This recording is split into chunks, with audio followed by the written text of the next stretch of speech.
जुई गडकरी ही मराठी मालिका विश्वातील एक लोकप्रिय अभिनेत्री असून सध्या ती ठरलं तर मग या मालिकेत सायलीची भूमिका साकारत आहे. सोशल मीडियावर ती नेहमीच सक्रिय असते आणि आपल्या चाहत्यांशी संवाद साधत असते.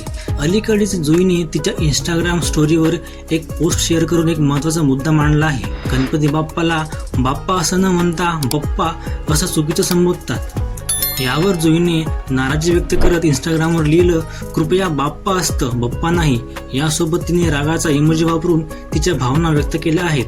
बाप्पाच्या नावाच्या चुकीच्या उच्चारावर नाराज होत सोशल मीडियावर हा मुद्दा मांडून जुईने चाहत्यांना योग्य उच्चार करण्याची विनंती केली आहे. उद्या सर्वत्र सार्वजनिक ठिकाणी गणपती बाप्पाचे स्वागत होत असतानाच जुईच्या मालिकेतही गणपतीच्या आगमनासोबत एक महत्त्वाचा ट्विस्ट येणार आहे. नुकतीच जुईची कानाची शस्त्रक्रिया झाली होती. त्यानंतर ती पुन्हा एकदा शूटिंगसाठी तयार झाली आहे. तिने सोशल मीडियावर याबद्दल व्हिडिओ शेअर करत चाहत्यांना ही माहिती दिली आहे. तर मित्रांनो, मराठी मालिका विश्वातील ताज्या घडामोडींसाठी आमच्या चॅनलला नक्की सबस्क्राईब करा. थँक्यू.